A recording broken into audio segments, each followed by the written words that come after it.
When you say, surely the microphone has an independent existence, what makes you so sure about that?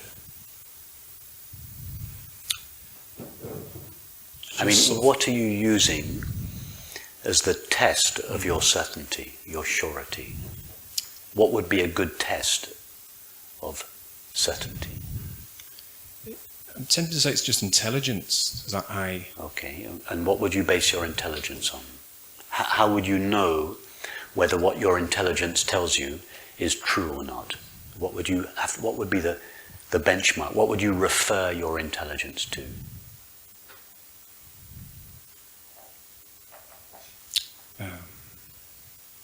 Past experience. Why past experience?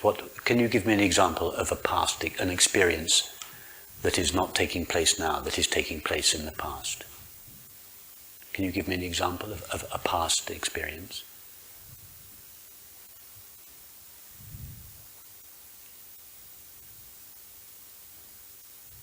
Can you repeat that or not? Yes. You said, in answer to the question, what would we refer our intelligence to? How would we know whether what our intelligence says is true or real? And you said past experience.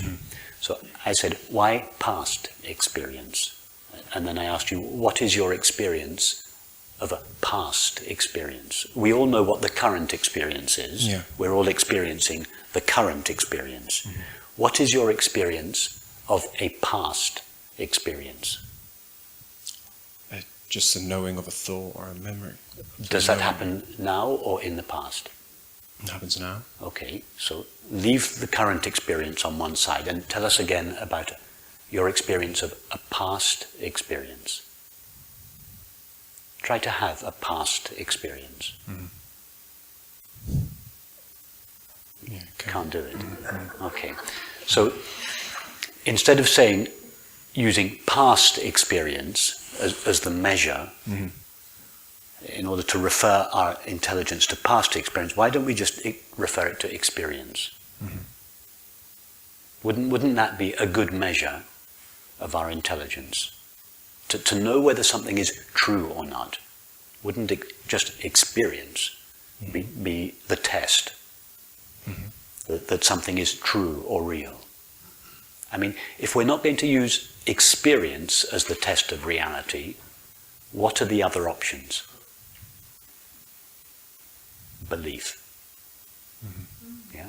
So which shall we use? Belief or experience? Those are the only two options.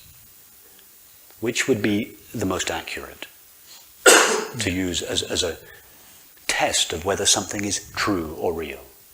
Yeah, experience, of course. Okay, experience, of course. So let's start there. As we build up concepts, and nothing wrong with concepts, we need them and we use them all the time. As we build up concepts, let's agree only to use concepts that refer directly to what we experience, given the limitations of a concept, yes? So now let's try to say something true of our experience. What is the primal fact of all experience? It is known. It is known. In other words, there is knowing. There is awareness. Could you have an experience without awareness? No. Nobody could. Nobody ever has, nobody ever could. So the presence of awareness, or pure knowing, is the primary fact of experience. Okay, so awareness must be present for experience. So that must be the first test.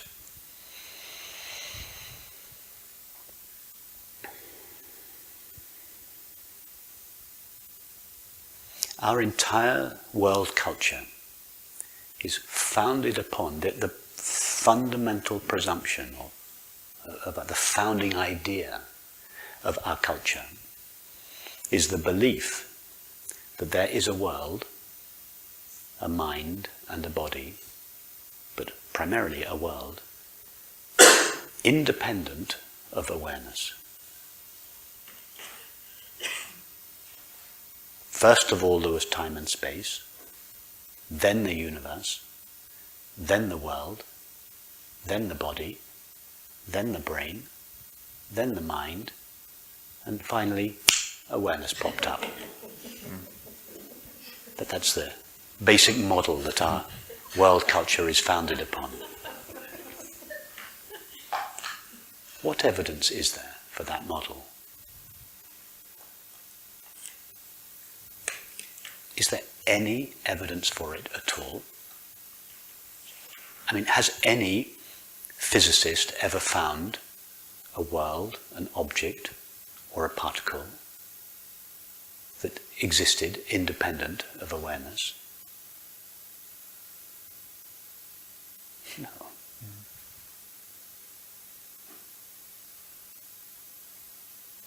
Why not start with something that is reliable, that has got a basis to it, a basis in our experience? Because if we don't use experience as the test of reality, what are we going to use? Beliefs.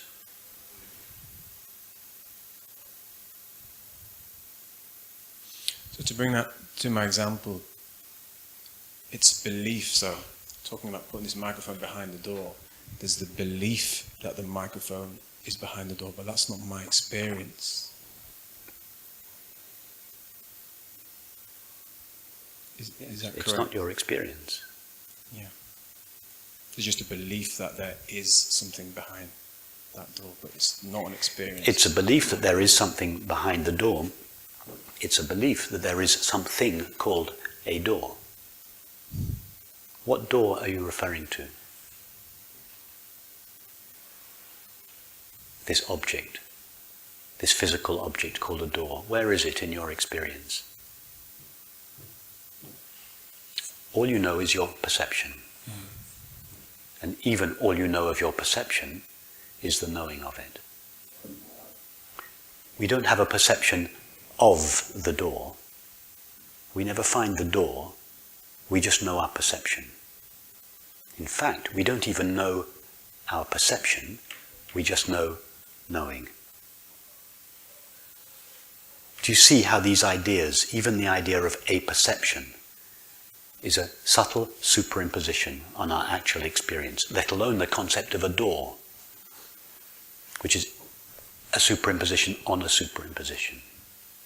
Nobody's ever found this object called a door or a room or a body or a world.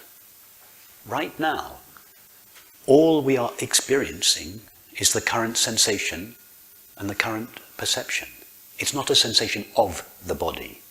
It's not a perception of the world. It's just the current sensation, just the current perception. Thought abstracts or superimposes the idea of a world or a body onto that sensation and perception. But even that sensation and perception, all that is there is the knowing of it. All that is there is pure awareness. It's the only certainty there is. There is awareness. I am. That's it. That's the only certainty there is. I am, there is awareness, and there is experience. There is something, yeah? There is this, it is something. And as we said at the end of last night's meeting, that the discovery that what I am, what I essentially am, is the reality of this something. In other words, there are not two things, consciousness and existence.